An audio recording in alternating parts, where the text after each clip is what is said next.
जोया बहुत गरीब थी। उसके पास हुस्न तो था, लेकिन किस्मत और जेब दोनों खाली थीं। जब भी वो गांव की अमीर लड़कियों को नए कपड़ों में, महंगे फोन हाथ में लिए हंसते बोलते देखती, उसका दिल अंदर ही अंदर जलने लगता।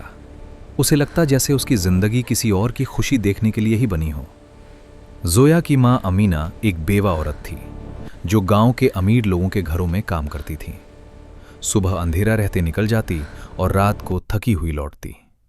कभी शौचालय साफ करती, कभी बर्तन मांजती, कभी झाड़ू पोछा। उसके हाथों की उंगलियां तेजाब और केमिकल से जली रहती थीं। लोग उसे नाम से नहीं, काम वाली कहकर बुलाते थे। कोई इज्जत नहीं, कोई अपनापन नहीं। लेकिन सबसे ज्यादा दर्द जोया को तब होता जब वो मां की आंखों में डर देखती। कई रातें ऐसी होती जब अमीना देर से घर लौटती। बाल बिखरे होते, आवाज कांपती होती, नजरें झुकी रहती। जोया सब समझ जाती थी, मगर मां कभी कुछ कहती नहीं थी। गांव के अमीर मर्द जब घर में कोई नहीं होता, तब अमीना के पास आ जाते। कोई गंदे मजाक करता, कोई रास्ता रोक लेता, कोई हाथ पकड़ने की कोशिश करता। अमीना सब सह जाती, क्योंकि उसे अपनी बेटी को भूखा नहीं रखना था। यही गरीबी थी जो हर दिन उसकी मां से उसकी इज्जत छीन रही थी। लोग कहते थे जोया के अब्बू ने खुदकुशी कर ली थी। कुछ दबे शब्दों में कहते थे कि मामला कुछ और था। अमीना कभी अपने शौहर का जिक्र नहीं करती थी। जोया ने भी पूछना छोड़ दिया था।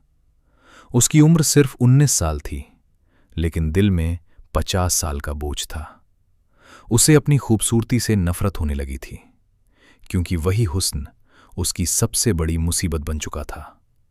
हर नजर उसे सिर्फ एक चीज की तरह देखती थी। एक दिन जोया की सहेली सबा के घर बैठी थी। सबा भी मुस्लिम थी, सीधी सादी लड़की, लेकिन उसकी दादी गांव की बहुत पुरानी कहानियां जानती थी। उस शाम दादी ने कांपती आवाज में एक किस्सा सुनाया। उन्होंने बताया कि गांव के बाहर गहरे जंगल में एक पुराना किला है, जहां अपार सोना छिपा है। कहते हैं उस किले में एक काला जिन्न रहता है, भैरव। कभी वो बहुत अमीर राजा था, मगर शादी की रात उसे उसकी दुल्हन और सबसे करीबी इंसान ने धोखा दिया। उस सदमे में वो मर गया और जिन्न बन गया। अब वो सिर्फ उन लड़कियों को किले में बुलाता है जिनके दिल में लालच होता है। दौलत देता है, लेकिन बदले में आजादी छीन लेता है। जो लड़की वहां जाती है वो कभी वापस नहीं आती। बाकी सब डर गए, मगर जोया की आंखों में एक अलग ही चमक आ गई। उसे लगा जैसे किसी ने उसके दिल की बात कह दी हो। गरीबी से मरने से अच्छा है सोने के साथ मर जाना। उसी रात उसने फैसला कर लिया। सबा ने रो रो कर रोका, हाथ जोड़े, मगर जोया नहीं मानी। उसने एक नई सलवार कमीज पहनी, बाल खुले छोड़े और अंधेरी रात में जंगल की तरफ चल पड़ी। जंगल का रास्ता डरावना था। पेड़ ऐसे लग रहे थे जैसे हाथ बढ़ाकर उसे रोकना चाहते हों। उल्लुओं की आवाजें, झींगुरों की चीख और हर कदम पर मौत का एहसास। अंत में वो किले के सामने खड़ी थी। जंग लगा गेट अपने आप खुल गया। अंदर अजीब सी नीली रोशनी थी। दीवारों पर अनजानी लिपि, हवा में भारी खुशबू, और फिर वो हाल। सोने के थाल, सोने की ईंटें, हीरे जवाहरात से भरे संदूक। जोया पागल हो गई। हंसते हंसते बोली, अब मैं कभी गरीब नहीं रहूंगी। तभी उसके पीछे ठंडी सांस महसूस हुई। भैरव सामने खड़ा था, कोयले जैसा काला, लाल आंखें, पहाड़ जैसा जिस्म। उसने कहा कि वो उसे सालों से देख रहा था। उसकी गरीबी, उसका दर्द, उसका लालच, सब। उसने शर्त रखी, दौलत मिलेगी मगर किला उसका पिंजरा होगा। जोया ने हां कर दी। उसे लगा यही उसकी किस्मत है। शुरुआत में सब सपना लगा, कीमती कपड़े, स्वादिष्ट खाना, गहने। लेकिन धीरे धीरे समय रुक गया। बाहर की दुनिया खत्म हो गई। वही सोना अब उसे बोझ लगने लगा। वो कैदी बन चुकी थी। एक दिन उसने आजादी मांगी। तभी भैरव हंसा और पूरी सच्चाई बताई।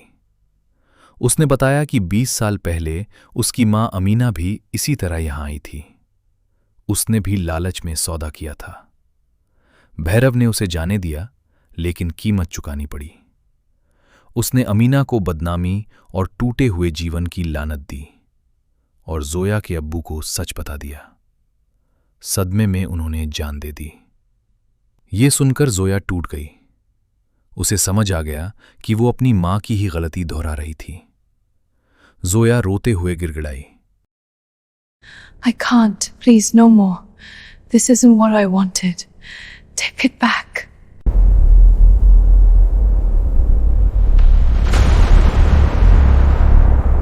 उसने कहा कि उसे दौलत नहीं चाहिए, सिर्फ आजादी चाहिए।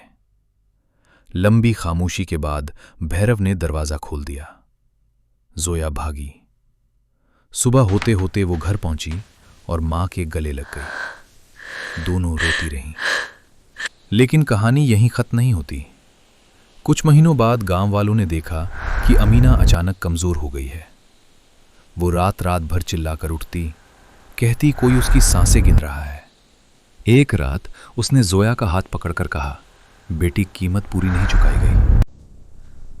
बेटी की कीमत पूरी नहीं चुकाई गई। और उसी रात अमीना मर गई। जोया समझ गई, भैरव ने उसे आजादी दी थी, लेकिन बदले में मां की रूह ले ली थी। आज भी लोग कहते हैं कि उस किले से कभी कभी किसी औरत के रोने की आवाज आती है। और गांव में यह भी कहा जाता है, कुछ सौदे खत्म नहीं होते, वो बस पीढ़ियां बदलते हैं।